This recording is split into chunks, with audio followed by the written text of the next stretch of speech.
स्टार्टरचा project केलेला आहे. जर आपल्या शेतीसाठी ही केलेलं आहे. जर ही तर शेतकऱ्यांचं पत्ती जर खराब झाली तर आपण बटनावर चालू बंद करू शकता. जर शेतकरी दार जर धरीत असेल तर त्याचा हात भरले असेल, जर करंट जर मारत असेल तर आपण ह्याच्यावर आणि चालू बंद करू शकता. म्हणजे या ठिकाणचं जे ऑन ऑफचं जे स्विच आहे तू एक्सटेंड करून बाहेर आणलं. बाहेर आणलं कारण ह्याच्यामध्ये ओला हात असेल तर सांगोनी म्हणून ही बाहेर आणलेलं आहे चालू बंद करण्यासाठी. बरोबर. आता ह्याचा उपयोग काय होणार दुसरा एक्स्ट्रा? जर ही जर खराब झालं ही पत्ती जर ही करण्यासाठी तर आणि खेजवून बी चालू बंद करू शकतो आपण. ठीक आहे, चालेल. हे कुठल्या मोटरचं स्टार्टर आहे?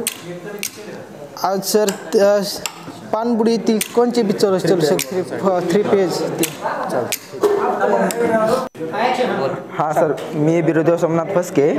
तर मी हा स्टेअरकेस वायरिंग बनवलेला आहे. त्यामध्ये एक लॅम्प आणि 2 2 वे स्विचचा वापर केलेला आहे. तर याच्या सहाय्याने आपण एक लॅम्प कंट्रोल करू शकतो. तर समजा आपण जर लॅम्प जर हॉलमध्ये जर लावला तर आपण लॅम्प जर समजा आपला लॅम्प जर चालू झाला तर आपण त्याला म्हणजे चालू जरी असेल तर आपण रूममध्ये जर गेल्यानंतर तो लॅम्प रूममधून देखील बंद करू शकतो.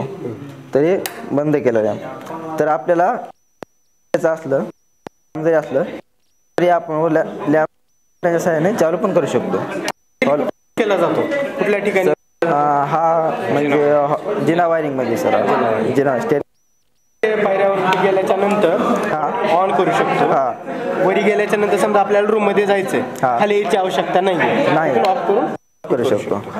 जिना वायरिंग हे कुठल्याच प्रकारचे स्विच आहेत? हे 2 वे स्विच आहे सर. 2 वे स्विच.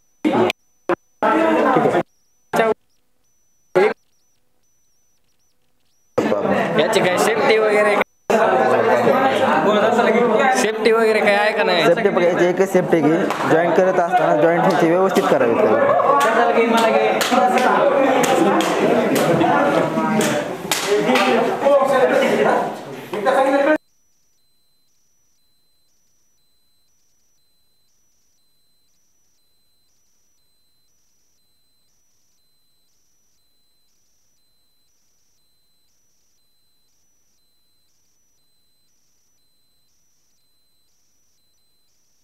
मुख्य उपयोग असा आहे की आपण यामार्फत आपण पाण्याची बचत करू शकतो आणि सोबत विजेची सुद्धा बचत करू शकतो.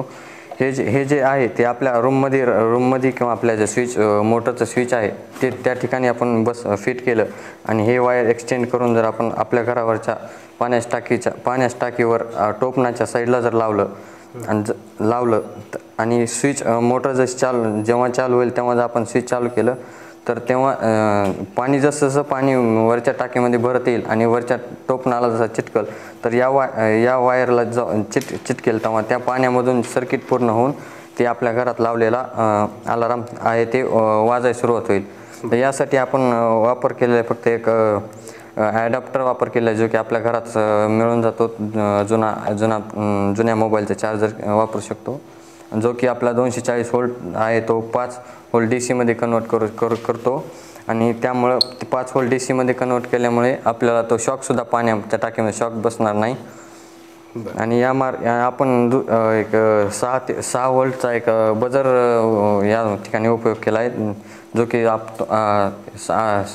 ॲटोमोबाईलच्या दुकानावर आपल्या 20 ते 30 रुपयात आपल्याला.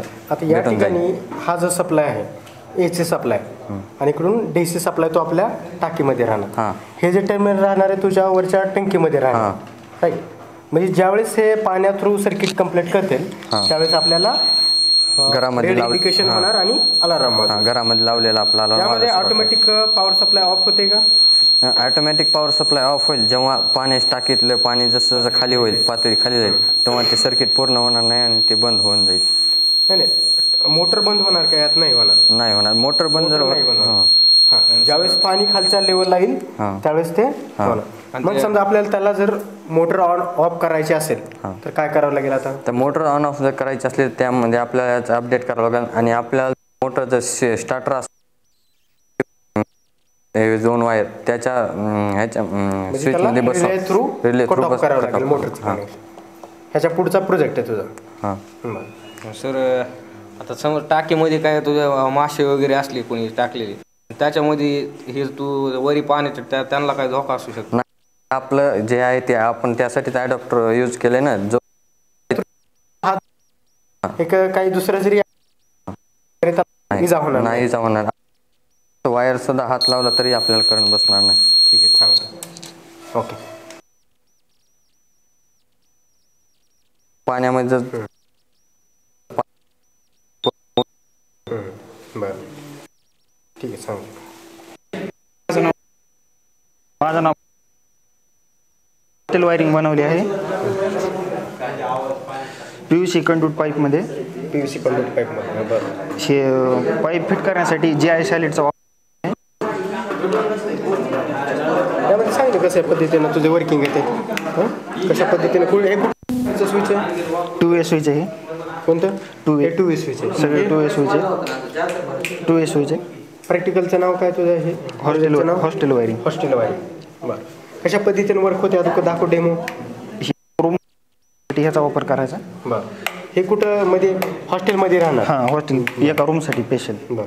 हे दुसऱ्या रूमसाठी, हे तिसऱ्या रूमसाठी. आणि जर आपल्याला म्हणजे सर जर आले हे मुलांना जर बंद करून ठेवलेले असले तर मुलं काय करायलेत बघायचं जर असलं तर हे जर हे केलं तर सगळे चालू होणार. म्हणजे हे मास्टर स्विच ऑन केल्याच्या नंतर सगळे चालू होणार. ऍक्टिव्हिटी नाही. सर हे मास्टर स्विच बंद केलं सरांनी आणि आपल्याला जर अभ्यास करू वाटला तरी आपण ह्या स्विचने चालू करू शकतो आपण लाईट. बरं.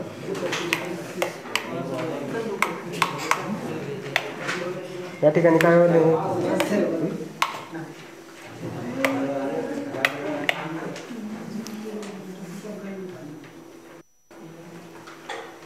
सर्किट डायग्राम कशा पद्धतीचा आहे का? हां ठीक, चालतं.